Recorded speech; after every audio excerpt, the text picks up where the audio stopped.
सतगुरुदेव की जय।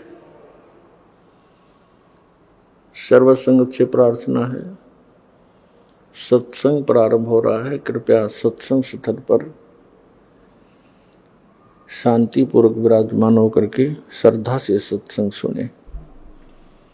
परमेश्वर की प्यारी आत्माओं से पुनर्निवेदन है, सत्संग प्रारंभ हो रहा है। कृपया सत्संग स्थल पर शांतिपूर्वक विराजमान होकर के श्रद्धा से सत्संग सुने। सत सही। संत रामपाल जी महाराज एक ऐसे महान संत जिन्होंने अपनी सतभक्ति, तत्व ज्ञान, करुणा और सेवा के बल पर समाज में नई मिसाल कायम की है। संत रामपाल जी महाराज की अगुवाई में उनके सभी सतलोक आश्रमों से समाज कल्याण के अद्भुत कार्यों ने समाज को सुनहरे भविष्य की एक नई उम्मीद दिखाई है। संत रामपाल जी महाराज से नाम दीक्षा लेने के बाद लाखों लोगों की लाइलाज बीमारियां जैसे कैंसर, एड्स आदि ठीक हुई। संत जी के ज्ञान से प्रेरित होकर उनके अनुयायियों ने लाखों यूनिट रक्तदान किया। संत जी ने लाखों बहन बेटियों का दहेज मुक्त विवाह करवाया।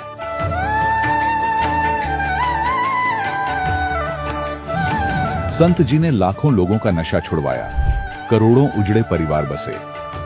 संत जी के आश्रमों में समागम के दौरान निःशुल्क नेत्र चिकित्सा, दंत चिकित्सा प्रदान की जाती है। संत रामपाल जी महाराज द्वारा समय समय पर पर्यावरण संरक्षण के उद्देश्य से बड़े स्तर पर वृक्षारोपण किया जाता है। संत जी ने जरूरतमंदों को तत्काल राहत पहुंचाने के लिए एम्बुलेंस सेवा शुरू की। संत जी अपने अनुयायियों को देहदान के लिए प्रेरित करते हैं, जिससे मानवता की सेवा और चिकित्सा क्षेत्र में सुधार हो सके। संत रामपाल जी महाराज के सभी आश्रमों में हर रोज निःशुल्क भंडारा आयोजित किया जाता है, जहां हर वर्ग, हर जाति और हर धर्म के लोग एक साथ बैठकर भोजन करते हैं।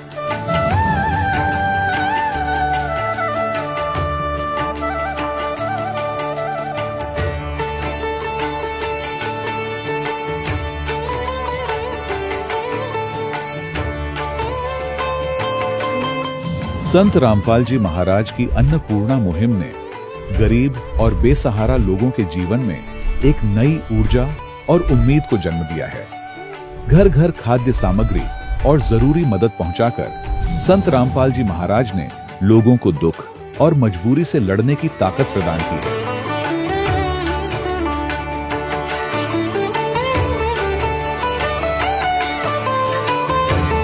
संत रामपाल जी महाराज द्वारा गरीब लोगों के लिए घर बनवाने का अद्भुत कार्य एक ऐसी मिसाल कायम कर रहा है जो सदियों सदियों संत जी की उदारता और दया भावना के तौर पर जाना जाएगा।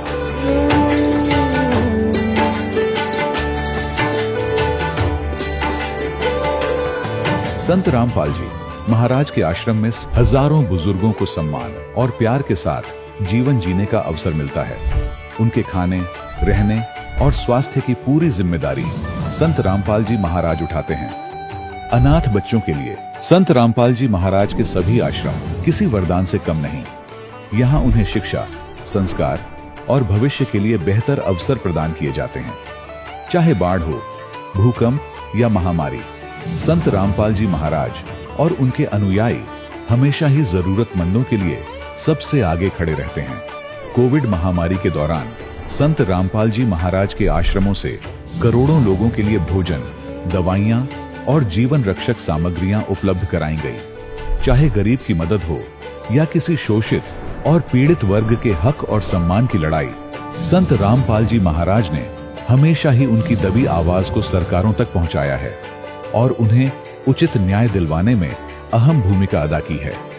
समाज में आध्यात्मिक और सामाजिक मूल्यों के प्रति जागरूकता लाने में संत रामपाल जी महाराज हर कदम पर मानवता के सच्चे सेवक साबित हुए हैं। संत रामपाल जी महाराज का जीवन हमें सिखाता है कि सच्ची सेवा वही है जो निस्वार्थ भाव से की जाए। आइए हम भी इस महान सेवा के कार्य में इस महान संत से जुड़ें और संत रामपाल जी महाराज से नाम दीक्षा लेकर अपने जीवन को धन्य बनाएं।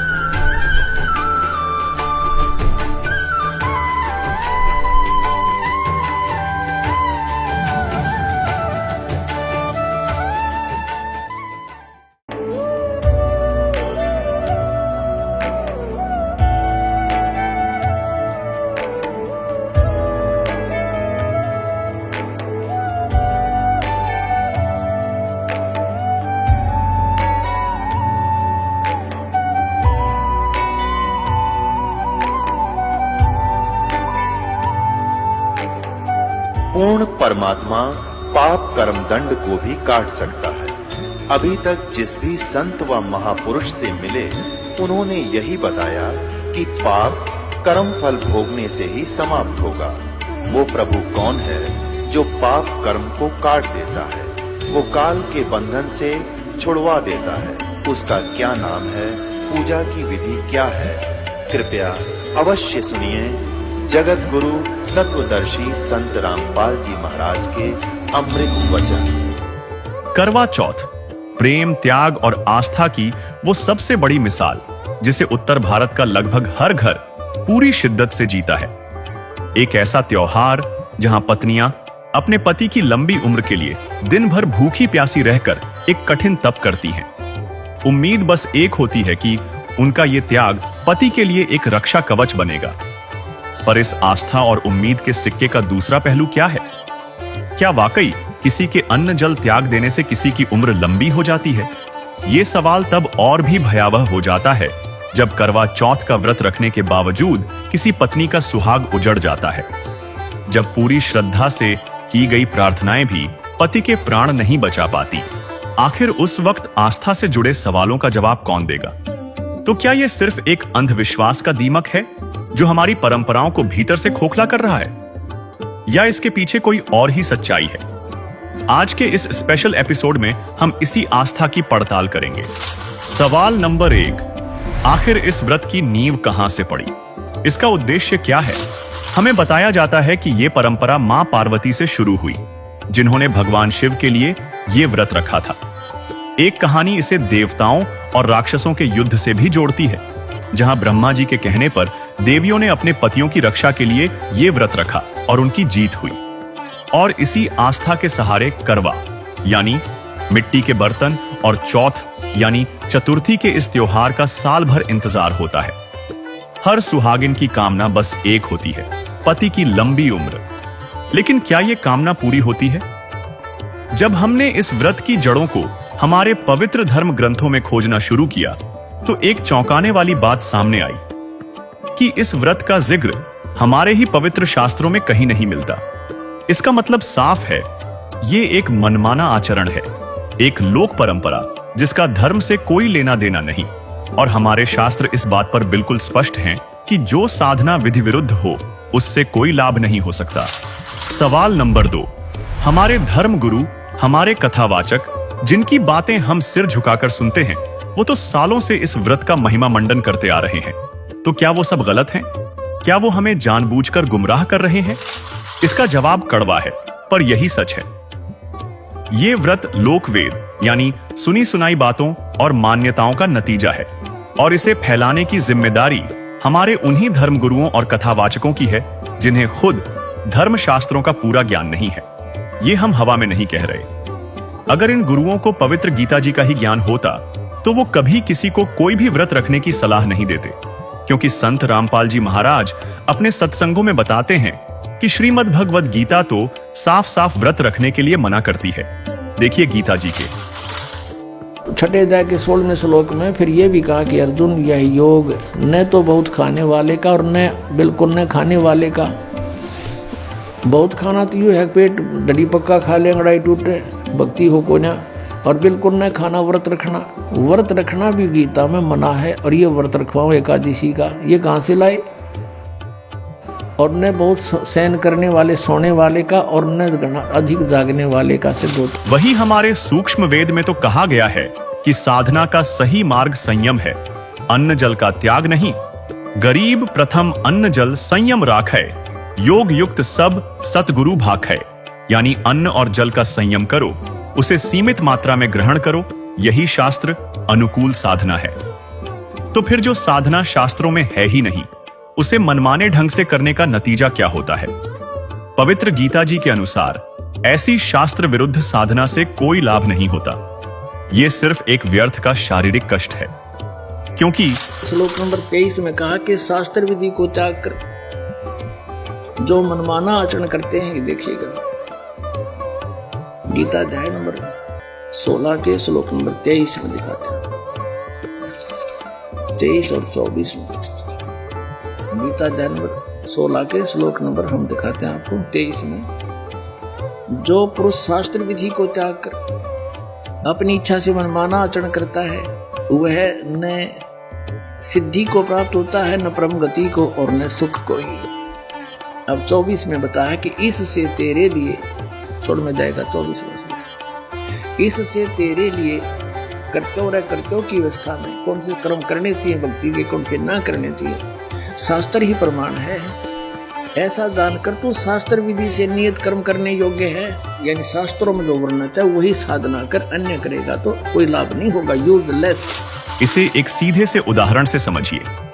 मान लीजिए एक पिता है, उसकी बेटी की शादी होती है। अब वो बेटी देखा देखी में अपने पति की लंबी उम्र के लिए खाना पीना छोड़ देती है और अपने ही पिता से प्रार्थना करती है कि मेरे पति की आयु बढ़ा दो। अब आप सोचिए, उस पिता के लिए उसकी बेटी जितनी प्यारी है उतना ही प्यारा उसका बेटा भी है। क्या वो पिता अपनी बेटी को भूखा देखकर उसके पति की उम्र बढ़ा देगा? कभी नहीं। ठीक यही रिश्ता हमारा और उस परमात्मा का है। हम सब उसके बच्चे हैं। तो वो परमात्मा भला किसी पत्नी के भूखा रहने से उसके पति की उम्र कैसे बढ़ा सकता है? लेकिन इसका मतलब यह नहीं कि लंबी उम्र पाना असंभव है। यह बिल्कुल संभव है, पर उसका रास्ता व्रत और भूखे रहने से नहीं, बल्कि परमात्मा की सच्ची भक्ति से होकर जाता है। और ये आयु कैसे बढ़ सकती है, इसके प्रमाण भी हमारे वेदों में ही दर्ज हैं, जिसका रहस्य संत रामपाल जी महाराज ने अपने सत्संगों में खोल रखा है। सूक्ष्म वेद में एक बेहद चौंकाने वाली बात कही गई है। कहा गया है कि जो करवा चौथ का व्रत करते हैं और इसकी कथा कहते सुनते हैं, वे अगले जन्म में गधा बनते हैं। देखिए, सूक्ष्म वेद यानी अमर ग्रंथ साहिब से संत रामपाल जी का यह अनमोल सत्संग। तीर्थ व्रत करे जो प्राणी, तिनकी छूटत है नहीं खानी। ये 14 नौमी 12 व्रतम, जिनसे जम जोरा नहीं डरतम। कर एकादशी संजम सोई, करवा चौथ गदेरी होई। 8 साते करे कंदूरी, सो तो बने नीच गरसूरी। अपने आत्माओं कितनी गजब की बात कही है, भगवान ने कमाल कर रखा है कि ये 14 नौमी 12 का कोई भी किसी प्रकार का व्रत है जो ये करते हो, इससे काल के दूत नहीं डरेंगे, तुम्हारी चोटी पकड़ के ले जाएंगे। ये साधना ठीक नहीं। करें एकादशी संजम सोई, करवा चौथ गदेरी होई। होय होय। एकादशी का व्रत रखने वाले और करवा चौथ का व्रत रखने वाली बहन बेटियां कहते हैं ये अगले जन्म में गधी की योनि में जाएंगी। अब करवा चौथ क्या है बता। करवा चौथ, एक बहन कहती है करवा चौथ इसलिए कि पति की आयु लंबी हो। एक कह रही थी कि मैं उसी दिन करवा चौथ का व्रत रखी हुई थी और उसी दिन मेरे पति की मृत्यु होगी। इस करवा चौथ ने कति ढाल नहीं अड़ाई। और फिर सद्भक्ति ना करने से कहते हैं अगले जन्म में फिर पशु योनियों में जाओगे। आन धर्म जो मन बसे, कोई करो नर नार। गरीबदास जिंदा कहे वो जासी यम द्वार। आन धर्म जो मन बसे, आन धर्म, धर्म में धार्मिक पूजाएं, एक परमेश्वर को छोड़कर जो और साधनाएं मन में बसाए बैठे हैं, चाहे कोई करो नर नार, स्त्री करो चाहे पुरुष करो। गरीबदास जी कह रहे हैं परमात्मा जिंदा रूप में धर्मदास जी को कह रहे हैं वो जागा काल के द्वार, यम द्वार, नरक में जाओगा। कहे जो करवा चौथ कहानी, तास गधेड़ी निश्चय जानी। अब करवा चौथ को जो कहानी सुनाते हैं ना, कई अनपढ़ माई रखा करती, व्रत करवा चौथ का रखते हैं अभी, लेकिन हमारे भक्त नहीं रखते। और वो किसी ने बुला के न्यू क्या करती, बेटी या कहानी पढ़ के सुनाइए करवा चौथ की। अब परमात्मा कहते हैं जो करवा चौथ का व्रत रखे वह भी गधी बने, और जो उसने कहानी सुनाओगी वह भी उसी कैटेगरी में होगी। तथा कबीर साहिब ने सत्य कबीर की साखी के पृष्ठ 81 पर कहा है, कबीर राम नाम को छाड़ी कय राखे करवा चौथ, सो तो होएगी सूकरी, तिन है राम सो कौत। सुनने में यह बात आपको चुभ सकती है, शायद गुस्सा भी आए, पर यह शास्त्र का ज्ञान है जो तर्क की कसौटी पर खरा उतरता है। क्या ऐसी शास्त्र विरुद्ध साधना जिसका कोई आधार ही नहीं, उसका नतीजा कुछ और हो सकता है? यह सिर्फ हमें गधे की योनि में धकेलने वाला एक पाखंड है। और यह बात सिर्फ सूक्ष्म वेद में नहीं कही गई है। पवित्र गुरु ग्रंथ साहिब में पृष्ठ 873 पर कबीर साहिब ने भी इसी पाखंड पर चोट की है। छोड़ ही अन्नु करही पाखंड, ना सोहागणी ना ओही रंड, जग मही बकते दूधा धारी, गुप्ती खावही वटिका सारी, अन्नय बिना न होई सुकालू, तजिये अन्नी न मिलय गुपालू, कहू कबीर हम ऐसे जानिया, धन्नु अनादि ठाकुर मनु मानिया। इसका अर्थ सीधा और सपाट है। जो महिलाएं अन्न का त्याग करके व्रत करने का पाखंड करती हैं, वे न तो एक सुखी सुहागन का जीवन जी पाएंगी और न ही एक सुखी विधवा का। यानी ये व्रत दुख का ही कारण बनता है, सुख का नहीं। साथ ही पाखंड करने वाले साधु दुनिया में खुद को केवल दूध पर रहने वाले कहकर उपदेश देते हैं, जबकि वास्तव में वे छुपकर अन्न से बनी वस्तुएं खाते हैं। अन्न के बिना संसार में खुशहाली नहीं हो सकती है और भोजन को छोड़ देने से परमात्मा नहीं मिलते हैं। कबीर परमात्मा कहते हैं कि हमने यह बात समझ ली है, इसलिए वह अन्न को श्रेष्ठ मानते हैं और ईश्वर के विधान का आदर करते हैं। इसके अलावा लोमस ऋषि ने घट रामायण नामक पुस्तक के पेज 242 में भी व्रत रूपी पाखंड पर चोट की। देखिए, पृष्ठ नंबर 242 पर लोमस ऋषि की चौपाई है। उसमें लोमस ऋषि बता रहे हैं कि उन्होंने 1000 वर्षों तक एकादशी का व्रत किया और अंत में मक्खी का जन्म लिया।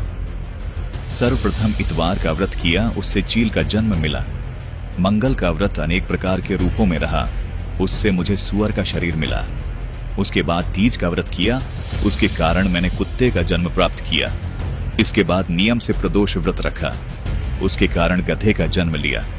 नवमी तथा अष्टमी का व्रत किया, उससे मुझे चूहे का जन्म मिला। इसके बाद अनंत चौदस का व्रत किया, उससे मुझे ऊंट का जन्म मिला। इसके बाद चतुर्थी का व्रत कहा गया, उससे भैंस का जन्म समझो। और नाना प्रकार के व्रतों का अनुशीलन पूरी तत्परता से पूछा, फिर भी मुक्ति नहीं प्राप्त की।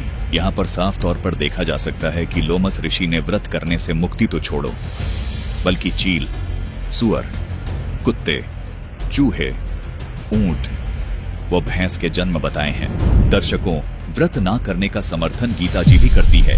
देखिए, गीता जी से ये प्रमाण पवित्र गीता जी के अध्याय 6 के श्लोक 16 में प्रमाण है कि हे अर्जुन, योग न तो बहुत खाने वाले का और न बिल्कुल न खाने वाले का तथा न बहुत शयन करने के स्वभाव वाले का और न सदा जागने वाले का ही सिद्ध होता है। सवाल नंबर 3, अगर करवा चौथ का व्रत पति की उम्र नहीं बढ़ा सकता, तो फिर वो रास्ता कौन सा है? वो कौन सा उपाय है जिससे सिर्फ पति ही नहीं बल्कि हर प्राणी की आयु बढ़ सकती है? एक तरफ हम कहते हैं कि विधि का विधान अटल है, उसे कोई नहीं बदल सकता, और दूसरी तरफ भूखे रहकर उसी विधान को बदलने की कोशिश करते हैं। अगर वाकई पत्नियों के व्रत रखने से पतियों की उम्र बढ़ती, तो आज देश में कोई भी महिला विधवा नहीं होती। करवा चौथ का व्रत रखने वाली किसी भी बहन का सुहाग करवा चौथ के दिन तो बिल्कुल नहीं उजड़ता। पर हकीकत दर्दनाक है, जो हमें इस भ्रम से बाहर निकलने को मजबूर करती है। भगवान से पति की लंबी उम्र और सलामती की दुआ मांगने करवा चौथ का व्रत रखने वाली पत्नी की एक शराबी पति ने चाकू गोद कर बीच बस स्टैंड पर हत्या कर दी। जम्मू कश्मीर के गांदरबल में आतंकियों ने फिर से नापाक हरकत की है। टनल में काम करने वाले मजदूरों पर हमला कर दिया। इसमें डॉक्टर समेत 7 लोगों की मौत हो गई है। करवा चौथ का दिन होने के कारण बहुत से लोगों की पत्नियां उनका इंतजार कर रही थी, लेकिन इस भयावह घटना ने लोगों की जिंदगियों को उजाड़ दिया है। इन्हीं में शामिल थे आर्किटेक्ट शशि भूषण अब्रोल, जिनकी पत्नी भी उनका करवा चौथ पर चांद की तरह इंतजार कर रही थी।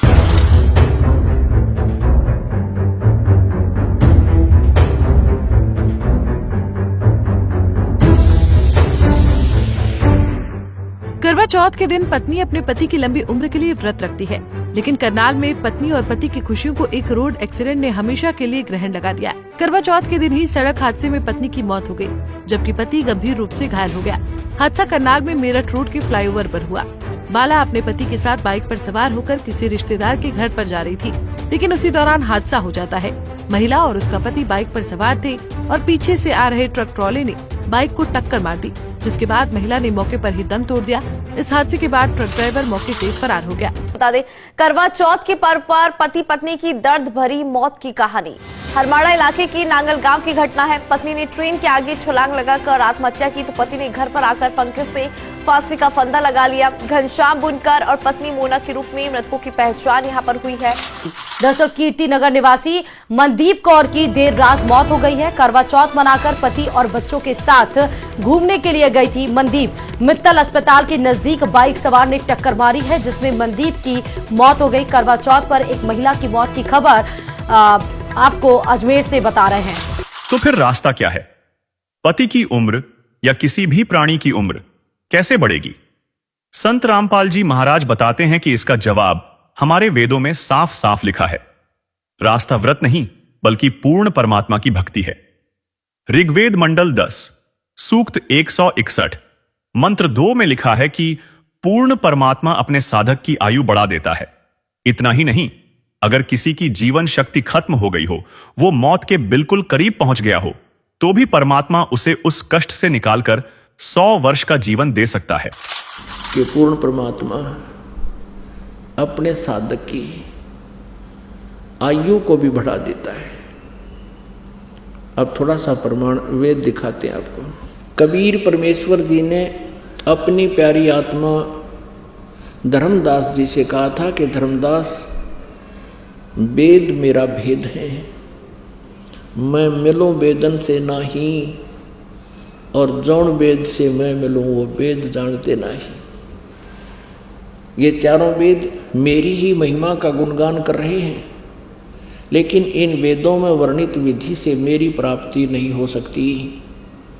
और जौन से वेद में, जौन से सदग्रंथ में, यानी सच्चिदानंद घन ब्रह्म की वाणी में, सूक्ष्म वेद में, उसको सूक्ष्म वेद बोलते, सूक्ष्म वेद में परमात्मा कबीर देव जी के पाने की पूरी विवरण है।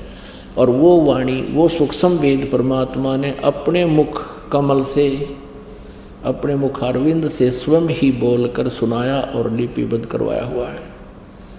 यही प्रमाण गीता जी अध्याय नंबर 4 के श्लोक नंबर 32 में है कि अभी तक अर्जुन, तूने अध्याय 4 के 25 से लेकर 31 तक श्लोकों में जो भी जिस इस प्रकार की साधनाएं साधक करते हैं वो देखी सुनी, लेकिन उस सच्चिदानंद घन ब्रह्म की वाणी में ब्रह्मणे मुखे इन अज्ञानी अनुवादकर्ताओं ने यहाँ गलत कर रखा अनुवाद गलत कर रखा है। ब्रह्मणे मुखे का अर्थ लिख दिया इन्होंने वेद की वाणी नहीं, सच्चिदानंद घन ब्रह्म की वाणी। गीता जी अध्याय नंबर 17 के श्लोक नंबर 23 में ब्रह्मणे का अर्थ इन्होंने लिखा है सच्चिदानंद घन ब्रह्म, अर्थात परम अक्षर ब्रह्म। यहाँ चौथे अध्याय के 32वें श्लोक में ब्रह्मणे मुखे का अर्थ है सच्चिदानंद घन ब्रह्म की वाणी, यानी कबीर वाणी में, सूक्ष्म वेद में बहुत विस्तार के साथ आध्यात्मिक यज्ञों की जानकारी है। यज्ञ माने धार्मिक अनुष्ठानों की जानकारी है,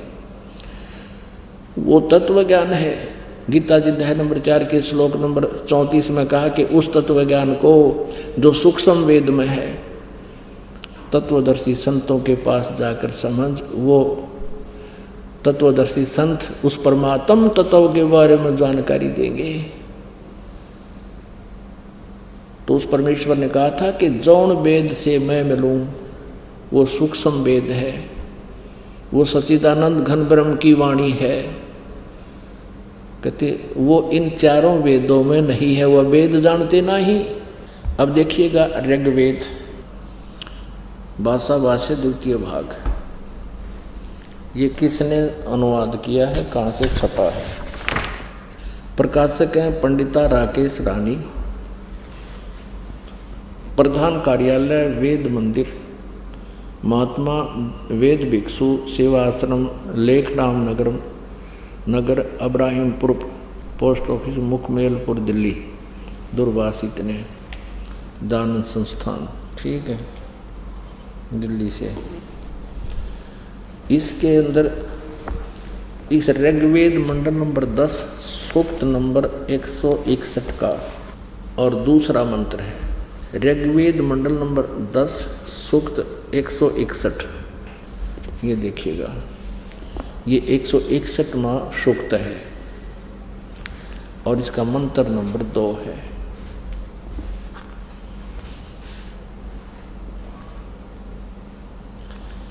यदि किसी रोगी की जीवन शक्ति समाप्त हो,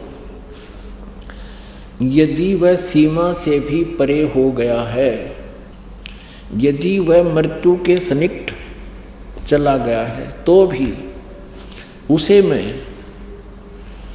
भारी कष्टप्रद रोग के पंजे से मुक्त कराऊं तथा उसे 7 वर्ष के जीवन हेतु 100 वर्ष के जीवन हेतु सत सरदाए, यानी 7 माने 100, शरद माने सर्दी ऋतु, नो का आग्रह इसने 40 दिवाली खा रखी है। ऐसे ये यानी 7 वर्ष के जीवन हेतु बल संपन्न करूं। भावार्थ, यदि रोगी की जीवन शक्ति समाप्त हो, यानी जीवन खत्म हो गया हो रही है और उसका रोग सीमा को पार कर गया है, तब भी परमात्मा उसे इस कष्टप्रद रोग से मुक्त कर 7 वर्ष यानी 100 वर्ष का जीवन दे सकता है। ठीक है, एक और दिखाते हैं। ऋग्वेद ये छोटे वाला है, मंत्र तो वही है, इनका सिर्फ साइज पुस्तक का अनुवाद करके छोटा बड़ा इन्होंने किया हुआ है। 9-10 मंडल इकट्ठा ही किया है। ये कहाँ से प्रकाशित है? प्रकाशक हैं सार्वदेशिक आर्य प्रतिनिधि सभा, महर्षि दान भवन, रामलीला मैदान, नई दिल्ली। ये इनके फोन और फैक्स नंबर हैं। मुद्रक Prince offset printers 1510 Pataudi house Daryaganj, New Delhi से। अब इन्होंने यहाँ थोड़ी सी हेरफेर करने की चेष्टा की है, इस अनुवादकर्ता ने गड़बड़ी करने की चेष्टा की। देखिएगा, ऋग्वेद मंडल नंबर 10 सूक्त नंबर 161 और मंत्र नंबर 2। यहाँ देखिए, यदि रोगी नष्ट जीवन शक्ति वाला हो गया है और यदि अथवा सीमा से परे चला गया है, यदि मृत्यु के समीप पहुंच गया ही है, तो भी उस रोगी को यहाँ इन्होंने अपना अड़ंगा अड़ा दिया, क्योंकि ये दानंद जी के विचारों से प्रभावित हैं, महर्षि दानंद। और महर्षि दानंद जी ये मानता है कि भगवान कुछ नहीं कर सकता। इन्होंने यहाँ वेद लिख दिया। वेद का किताब प्रकरण इस मूल संस्कृत में, मूल व्याख्या में। ये कोई दवाइयाँ की किताब नहीं है, ये परमात्मा की महिमा का विधान है। या वेद नहीं लिखना था, इन अपनी अज्ञान सो चढ़ा दी। ऐसे हम हिंदी पढ़ते रहे, संस्कृत हम नावे नहीं थी। इन अज्ञानियों ने ऐसे नाश कर रखा हमारी आध्यात्मिक ज्ञान का। यहाँ उस रोगी को मैं यहाँ वेद लिख दिया। अब पढ़निया ने सोचा वेद बूद कर देता होगा, वेद तो करे दे, वह दवाई अच्छी जानता होता है। नहीं, कष्टप्रद रोग के पंजे से छुड़वा लाता हूँ। ये भगवान की महिमा है, वेद की नहीं। और 100 शरद ऋतुओं तक जीने के लिए, यानी 100 वर्ष तक उसको बल युक्त करता हूँ। अब यहाँ देखना, यही अनुवाद करता है मंडल नंबर 9 सूक्त नंबर 80 का और मंत्र नंबर 2।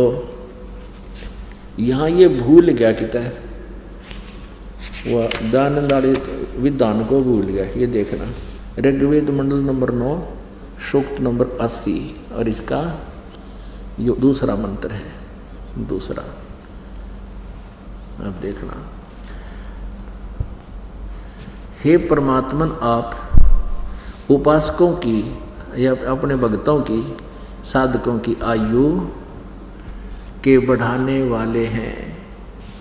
यहाँ कोई ना याद रहा, इसका वेद लिखना भूल गए। अब कबीर परमेश्वर जी कहा करते थे, चोर चुराई तुंबड़ी, तुंबड़ी का तुम्बा, एक जैसे ये पेठा देखा होगा आपने, तकरीबन पेठा तो सभी देखते हैं। इसी टाइप का एक मतीरा होता, तुम्बा, अच्छी बड़ी घिया देखी हो आपने, इतनी बड़ी हो जाए, उससे भी बड़े साइज का इतना बड़ा हो जाता तुम्बा। तो उस तुम्बे का अंदर से वो निकाल लेते हैं सारा मटेरियल, बाहर उसका कवर रह जाता है। उसको ज़्यादातर साधु संत भी रख लेते थे अपने पास, या एक तारा बनाते थे ये गाने बजाने वाले। तो वो उसको यदि पानी में डाल दिया जाए तो नीचे छोड़ दे जाकर वो तुरंत ऊपर आ जाता है, नीचे नहीं रहता, फ्लोटिंग बहुत है। तो परमात्मा कहते हैं कि इन अज्ञानियों ने सच्चाई को उस तुम्बे की तरह, जैसे कोई चोर ने तुम्बा चुरा लिया और पानी में छुपान लग गया, वो नीचे छोड़ कर आवे वो ऊपर आ जा। वो चोर नीचे जल में छोड़ कर आवे उससे पहले वो ऊपर आ जावे। तो परमात्मा कहते हैं चोर चुराई तुंबड़ी और छुपावे पानी में, वो छुपावे वह ऊपर आवे, न सच्चाई छानी ना। यानी इन अज्ञानियों ने इन सदग्रंथों का अज्ञान करने की बहुत चेष्टा की, सच्चाई को छुपाने की बहुत चेष्टा की, लेकिन ये छुपा नहीं सके। कहीं ना कहीं से ये सच्चाई ऊपर आ ही गई। तो ये कबीर परमेश्वर है जो हमारी आयु भी बढ़ा सकते हैं, हमारे रोग का नाश भी कर सकते हैं, और ये हमारे अशुभ संस्कारों को भी नाश कर सकते हैं। यही प्रमाण सामवेद मंत्र संख्या 822 में भी मिलता है, जहां लिखा है कि अविनाशी कबीर परमेश्वर गुरु रूप में आकर अपने भक्त को नाम मंत्र देकर उसके जीवन श्वासों को अपने भंडार से बढ़ा देता है। इसका मतलब साफ है, लंबी उम्र का आशीर्वाद वेदों में प्रमाणित सच्ची भक्ति से ही मिल सकता है। सवाल नंबर 4। सवाल सिर्फ लंबी उम्र का नहीं, सवाल अमर होने का है। क्या यह मुमकिन है? हमारी दुनिया की कहानी उन ऋषि मुनियों की कहानियों से भरी पड़ी है जिन्होंने अमर होने के लिए हजारों साल तपस्या की, लेकिन अंत में उन्हें भी यह शरीर छोड़कर जाना पड़ा। आखिर क्यों? क्योंकि वे सब उसी जाल में फंसे थे जिसे काल ब्रह्म और देवी दुर्गा ने मिलकर बुना है। वे ब्रह्मा, विष्णु, शिव या देवी दुर्गा की पूजा करते रहे, जबकि ये देवता तो खुद उस काल की कठपुतली मात्र हैं। वे किसी के भाग्य को बदल ही नहीं सकते। गीता अध्याय 7 श्लोक 10 व 11 में कहा है। 7वें में क्या कहा कि अर्जुन, मैं बुद्धिमानों की बुद्धि और बलवानों का बल हूं, संपूर्ण प्राणियों का सनातन बीज मुझको जान, और बुद्धिमानों में बुद्धि, तेजों का तेज मैं ही हूं। और 11वें में क्या कहा है कि हे भरत श्रेष्ठ, मैं बलवानों का आसक्ति और कामना से रहित बल अर्थात सामर्थ्य हूँ। कहने का भाव ये है कि मैं बलवानों का बल और बुद्धिमानों की बुद्धि इनकी मेरे हाथ में है।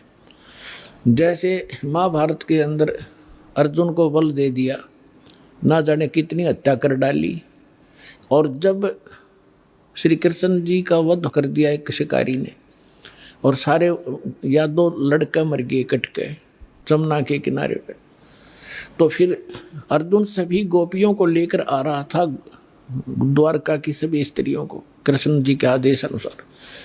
उसके पास वही धनुष था जो महाभारत में उसने करोड़ों जीव मार दिए थे, और रास्ते में भी लोनो पीटा, सारी कुछ औरतों को भी ले गए घसीट के, उनके गहने तोड़ ले गए, लूट ले गए। अर्जुन खड़ा खड़ा कांपा, उसका हाथ नहीं उठा। तो जब वो जा लिए, जब उसकी बुद्धि ने काम किया कि कृष्ण ने हमारे साथ सदा धोखा ही धोखा दिया, जब मुझसे नाश कराना था महाभारत में, जब तो ताकत दे दी, ना जाने कितने जीव मार दिए मैंने कति उछल उछल के, और आज मैं खड़ा खड़ा पिट रहा हूँ, मेरे हाथ भी ना उठते। तो यहाँ परमात्मा कहता है तुमने नंबर गलत मिला रखा है, तुम श्री कृष्ण को दोष दे रहे हो। श्री कृष्ण दोष ये नहीं था, ये काल है, सारा जड़, इस बीमारी की जड़ ये काल है, ये करवा रहे। ये खुद कहता है बुद्धिमानों की बुद्धि और बलवानों का बल मैं हूं। श्री रामचंद्र जी की सीता उठी विष्णु जी की, अब उसने खुद नहीं मालूम सीता ने कौन उठा ले गया, बुद्धि ऑफ कर दी। जब पार्वती ने ये कहा शंकर जी से कि मैं इसकी परीक्षा लूंगी, आपको यो विष्णु जी है, भगवान है, वह परीक्षा लेने आई, सीता रूप बना कर जब उसकी बुद्धि ऑन कर दी काल ने, और तुरंत पहचान दी कि तो आप तो दक्ष पुत्री माया हो, और अपनी पत्नी का पता नहीं कौन उठा ले गया। उसने तो हनुमान जैसे चारों तरफ घूम कर ढूंढ के लाए, और उधर पार्वती पहचान ली। तो कहते बलवानों का बल और बुद्धिमानों की बुद्धि मैं ही हूँ। अब ये है निष्कर्ष इस गीता जी के ज्ञान का। ये मारा करते सट्टे गीता जी का सार तू क्या लाया था, तू अजन्मा है, जीव तो मरता ही नहीं, बस ये सार है, खाक सार था ये। वहीं ये देवतागण किसी के भाग्य में परिवर्तन भी नहीं कर सकते, जिसका स्पष्ट प्रमाण देवी भागवत में है। श्रीमद् देवी भागवत 3रा स्कंद,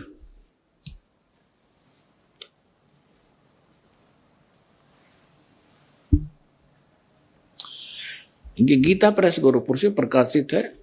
ये देखिएगा, इसके ये सचित्र मोटा टाइप, केवल हिंदी, संपादक हनुमान प्रसाद पोदार, चिमनलाल गोस्वामी, और ये यहां से प्रकाशित है, मुद्रित और प्रकाशित। ये गीता प्रेस गोरखपुर से है। गीता भवन कार्यालय कोलकाता का संस्थान, गीता प्रेस गोरखपुर।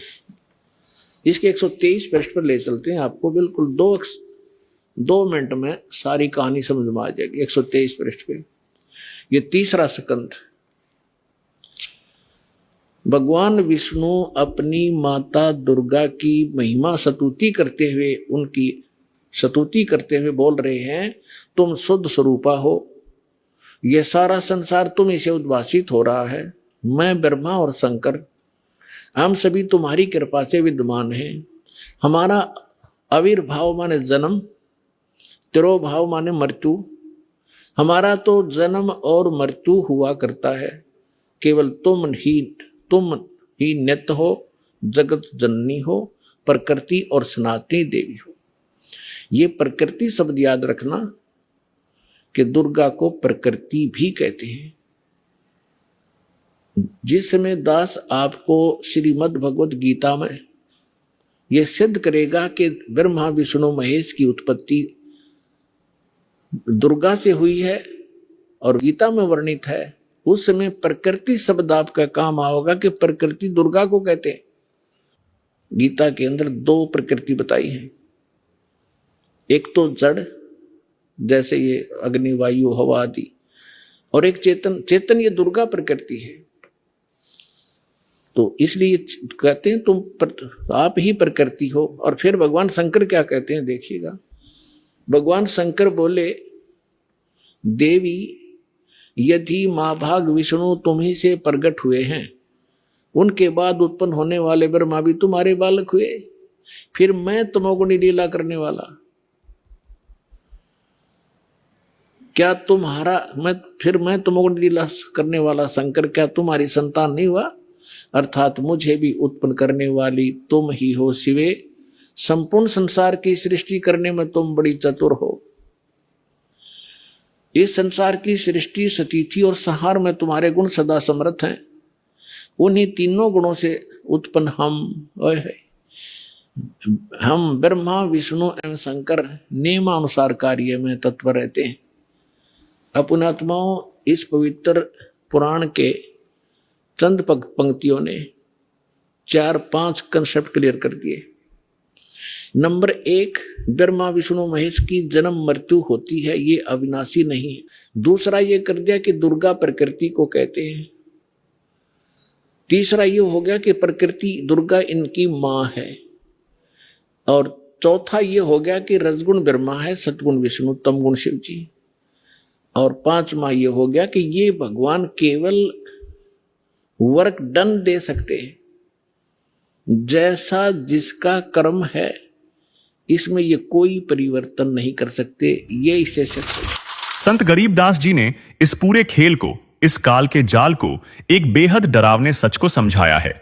उन्होंने अमर ग्रंथ के अध्याय अथ हंस परमहंस की कथा की वाणी नंबर 37 से 43 में कहा है, माया आदि निरंजन भाई, अपने जाए आपे खाई, ब्रह्मा विष्णु महेश्वर चेला, ओम सोहं का है खेला, शिखर शून्य में धर्म अन्यायी, जिन शक्ति डायन महल पठाई, लाख ग्रासय नित्य उठ दूती, माया आदि तख्त की कूती, 1.25 लाख घड़िये नित्य भांडे, हंसा उत्पत्ति प्रलय डांडे। ये तीनों चेला बटपारी, सिरजे पुरुषा सिरजी नारी, खोखापुर में जीव भुलाए, स्वप्न नरक बैकुंठ बनाए, यों हरहट का कुआ लोई, या गल बंधिया है सब कोई, कीड़ी कुंजर और अवतारा, हरहट डोरी बंधे कई बारा, अरब अलिल इंद्र हुए भाई, हरहट डोरी बंधे सब आई, शेष महेश अरु गणेश तानी, हरहट डोरी बंधे सब आई, शुक्रादिक ब्रह्मादिक देवा हर हट डोरी बंधे सब खेवा। कोटिक करता फिरता देखिया हर हट डोरी कहूं सुन लेखा। ये चतुर्भुजी भगवान कहावें हर हट डोरी बंधे सब आवें।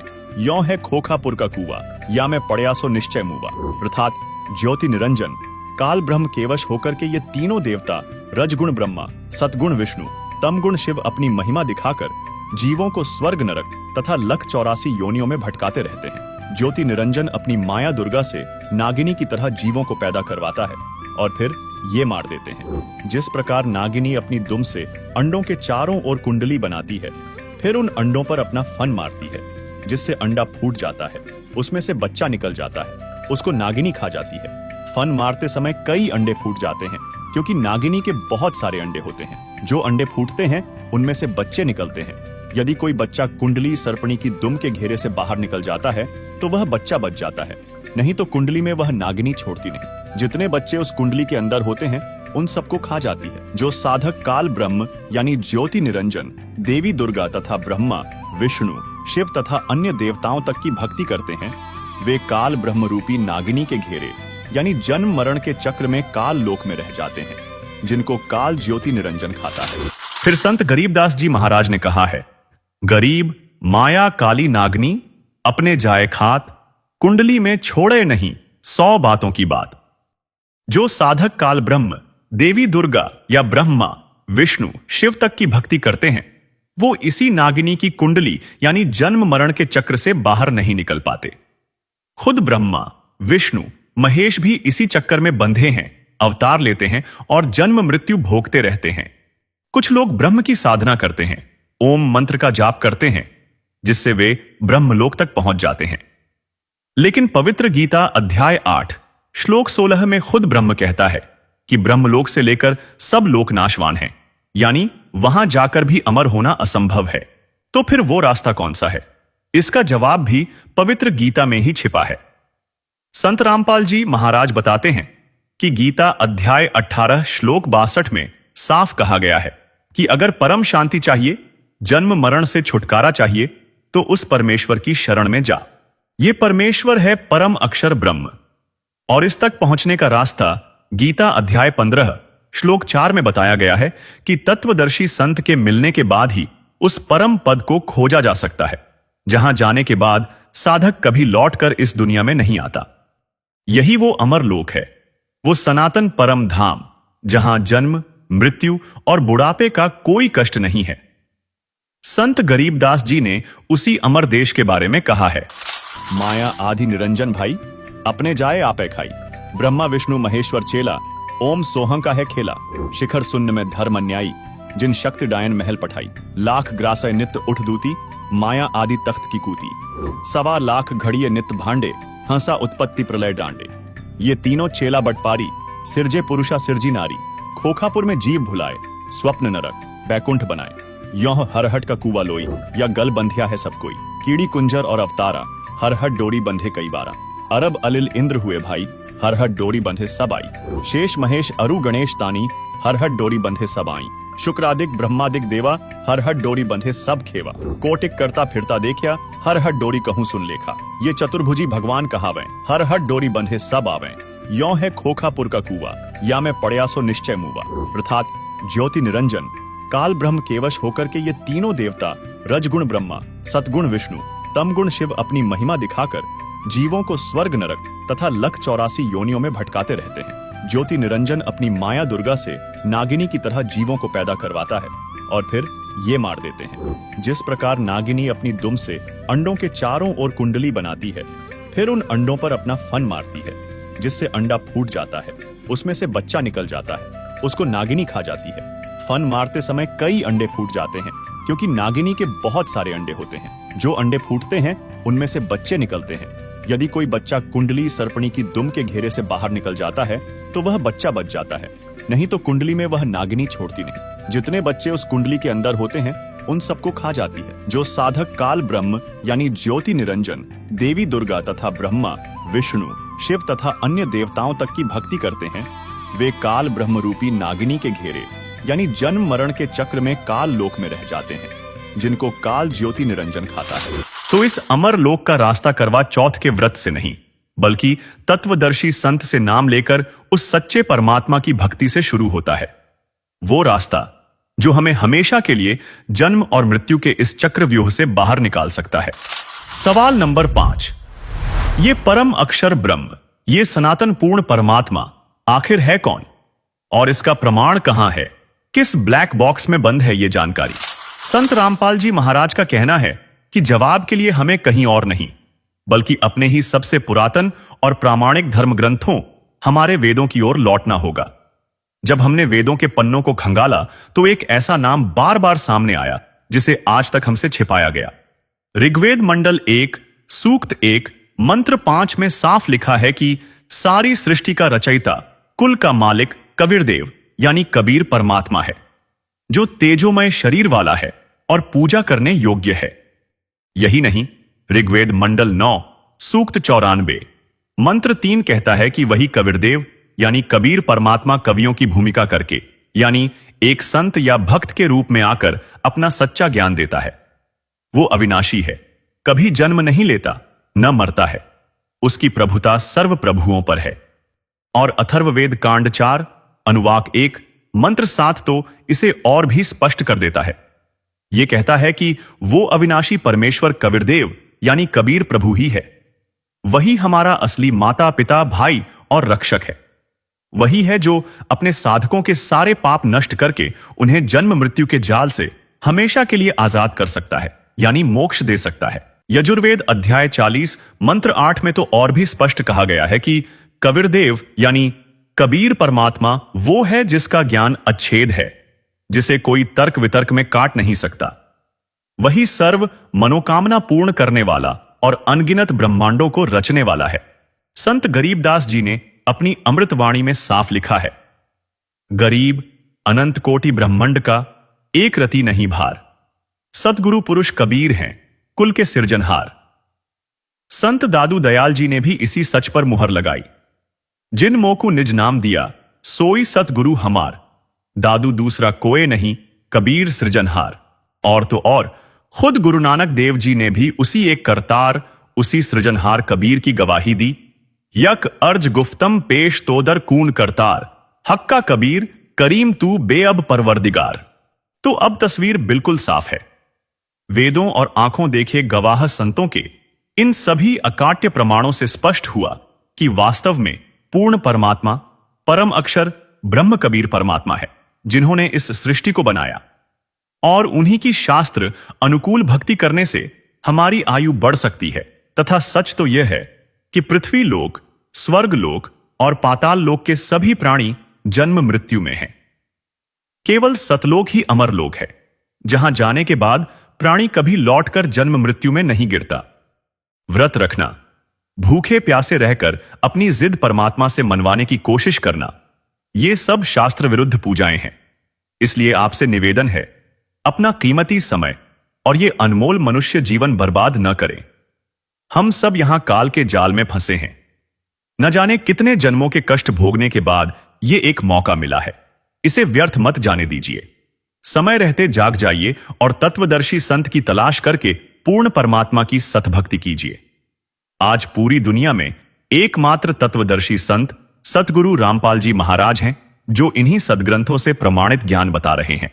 आप उनके आध्यात्मिक सत्संगों को संत रामपाल जी महाराज YouTube चैनल पर प्रतिदिन सुनकर उनसे नाम दीक्षा लेकर अपने इस मानव जीवन का कल्याण करवा सकते हैं। अब आपको कुछ भक्तों के अनुभव दिखाते हैं, परमात्मा कबीर परमेश्वर की शरण माने के बाद उनको कैसे सुख मिले। पहले वो कितने कष्ट से जीवन जी रहे थे और परमात्मा ने आज उनको हाथों पर रख लिया।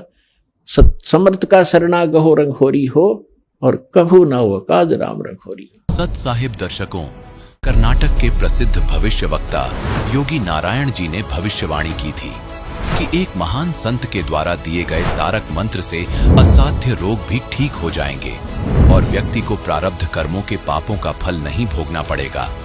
आज उस भविष्यवाणी के अनुरूप एक महापुरुष के सानिध्य में कई लोग लाइलाज बीमारियों से मुक्ति पा रहे हैं। इसका एक जीता जागता उदाहरण है हरियाणा के ईश्वर जी, जो जानलेवा रोग कैंसर से पीड़ित थे। इलाज के लिए इन्होंने कई अस्पतालों के चक्कर लगाए, लेकिन डॉक्टरों ने साफ कह दिया था कि इनका कैंसर ऐसे पड़ाव पर है कि अब ये खाना भी नहीं खा सकते। जब ईश्वर जी ने डॉक्टरों को भी अपने रोग के आगे हार मानते देखा तो इन्होंने आध्यात्मिक मार्ग अपनाने का निर्णय लिया।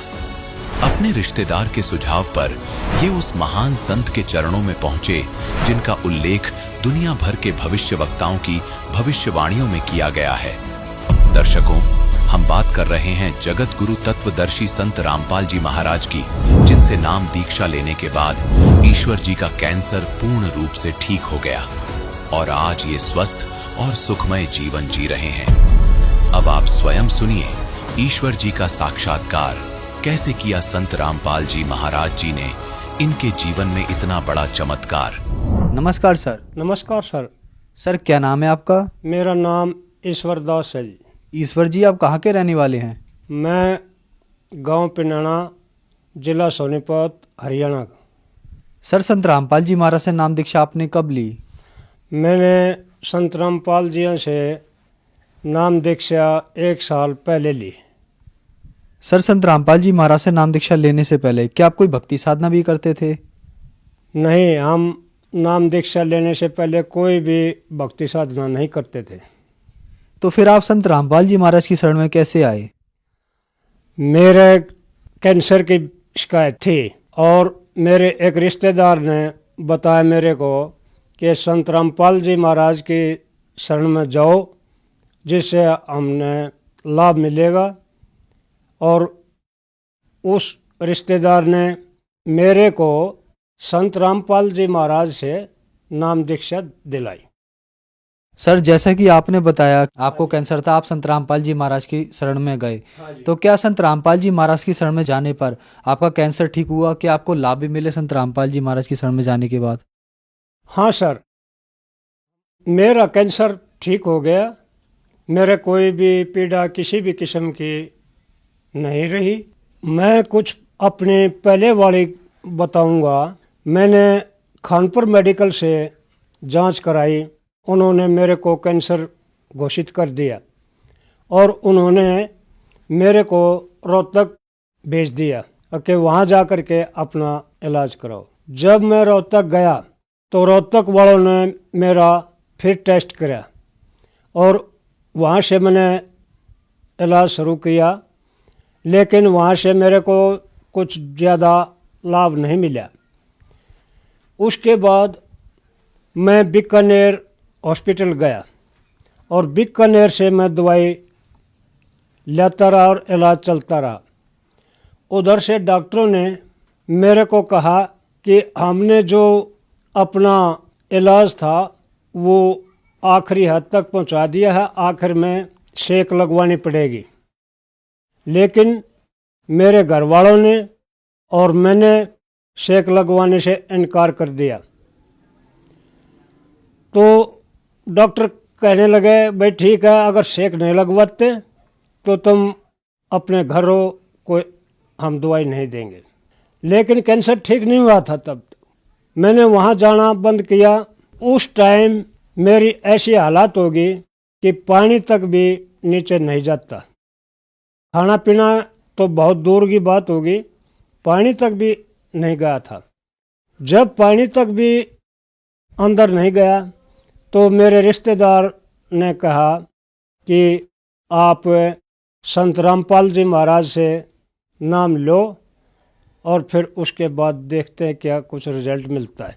संत रामपाल जी महाराज से जब नाम दीक्षा ली तो मेरे को एकदम से इतना आराम महसूस हो गया कि खाना पीना भी सब शुरू हो गया और कोई भी दर्द वगैरह नहीं रहा, सब खत्म हो गए। कोई भी ऑपरेशन नहीं करवाया और न ही कोई दवा ली। उसके बाद जिस टाइम हम संत रामपाल जी महाराज जियों के शरण में आ गए तो हमने सभी दवाई बंद कर दी, कोई डॉक्टरी इलाज नहीं करवाया। तो हमने संत रामपाल जी महाराज जी से सारा का सारा आराम मिला, सारा लाभ मिले। हमें जो भी हम चाहते हैं वो हमारा काम टाइम पर उसी टाइम हो जाता है। सर, संत रामपाल जी महाराज से नाम दीक्षा लेने के बाद आपको बहुत सारे लाभ मिले। हम आपसे एक बात पूछना चाहते हैं कि पहले आपको कैंसर था, बहुत सारे हॉस्पिटल में घूम चुके थे और लास्ट में आप संत रामपाल जी महाराज की शरण में आए। तो संत रामपाल जी महाराज से आपने नाम दीक्षा ली और आपका कैंसर बगैर दवाई और बगैर ऑपरेशन के ठीक हुआ। तो संत रामपाल जी महाराज में ऐसी क्या शक्ति है, ऐसी क्या बात है जो आप लोगों की लाइलाज बीमारियां ठीक हो जाती हैं? वो तो जे संत रामपाल जी महाराज एक मनुष्य नहीं, वो तो खुद भगवान हैं जी। भगवान ही सब कुछ वो करते थे। उनके ऑर्डर के बगैर तो एक पत्ता भी नहीं हिलता। जब भगवान ऑर्डर देते हैं तो उसका सभी काम सिद्ध हो जाता है। उनके मंत्र में शक्ति इतनी है जो कि अपने आप सारे काम सिद्ध कर देते। सर, जो श्रद्धालु आज आपको देख रहे हैं और वो भी कैंसर से पीड़ित है, उनके लिए आप क्या संदेश देना चाहेंगे? हम तो यही राय देंगे हर एक इंसान को, जो कोई भी मरीज है, कि भाई तुम सब इन बीमारियों को छोड़ दो और किसी के बहकावे में मत आओ और संत रामपाल जी महाराज की शरण में आओ और उनसे नाम दीक्षा लो और अपने साफ नेक नीति से उनकी विनती करो, प्रार्थना करो, वो तुम्हारा बिल्कुल सारा काम ठीक कर देंगे। सर, संत रामपाल जी महाराज से नाम दीक्षा कैसे ले सकते हैं और कितने पैसे देने होते हैं? संत रामपाल जी महाराज से नाम दीक्षा लेने के लिए एक पैसा भी नहीं देना पड़ता।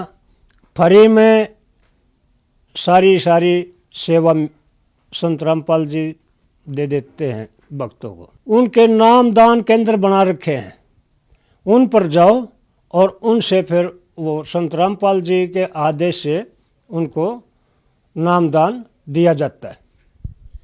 धन्यवाद सर। सच्चाई। तो पुण्यात्माओं, आपका कर्तव्य बनता है, कहते हैं आप तेरे जगतार ही। आपका तो कल्याण निश्चित है यदि मर्यादा में रहोगे और भक्ति करते रहोगे। आपका और आपके परिवार का तो कल्याण निश्चित है, लेकिन आपका ये भी कर्तव्य बनता है, फर्ज बना है, भूले न राह बतावे। जिसको ज्ञान नहीं है, भटक रहे हैं, उनको कोशिश करें समझाने की, लेकिन प्यार से। किसी को आप समझाने की चेष्टा करोगे, उसको एक बार तो कड़वा लगेगा। आपको भी ऐसा ही महसूस हुआ होगा प्रारंभ में, हमें भी ऐसा ही लगा था। जैसे गोरखनाथ जी को परमात्मा ने कहा था, गोरखनाथ मैं सबका गुरुआ, मैं सबका गुरु हूं पूरे विश्व का। तो गोरखनाथ जी कह रहे थे, आपका तुमरा वचन मोह लाग गए कड़ुआ। आप जो कह रहे हो ना अपने आप को, मैं सबका मार्गदर्शक हूं, गुरु हूं, ये बात मुझे अच्छी नहीं लगती, कड़वी लगती है, बुरी लगती है। तब परमेश्वर ने कहा था कि कड़वा लगे सो मीठा होई, हमरी बात पतीजा जोई। हमारी बात पर विश्वास करोगे तो आज जो आपको कड़वा लग रहा है एक दिन मीठा होगा। तो पुण्यात्माओं, आपका कर्तव्य बनता है इस परमेश्वर के सच्चे ज्ञान को अपने भाई बहनों पूरे विश्व के सभी हम एक वहां तक पहुंचाओ, जन जन तक पहुंचाओ। हम सभी एक परमात्मा के बच्चे हैं। हम अपनी अनजानपने में भिन्न भिन्न हो गए, गलत गुरुओं ने हमें बांट दिया, तो हम फिर एक हो सकते हैं। इस परमात्मा के ज्ञान को जन जन तक पहुंचाओ। यहाँ आश्रम से प्रचार की सामग्री ले जाओ और कोशिश करो सब तक पहुंचाने की। आपको एक और विशेष उपकार होगा, आत्म प्राण उद्धार ही ऐसा धर्म नहीं। और एक जीव को काल के उस पाड़े ते छुटवा के सतलोक आश्रम में जोड़ने का इतना पुण्य होगा जैसे करोड़ गौओं को कसाई से बचाने का एक पुण्य होता है। तो आपको इतना पुण्य होगा। आप भी प्रचार करो और प्यार से करो, किसी का संघर्ष नहीं करे। कोई आपको बुरा भी बोला, आपका भाई बहन समझ गए कि इसको पता नहीं है, तो उसके साथ विरोध नहीं करे, आगे चल पड़े। जिसको सुहा उसको ज्ञान समझावे और यहाँ से पुस्तकें लेकर वो बांटो और सबका कल्याण कराओ। बोलो सतगुरुदेव की जय।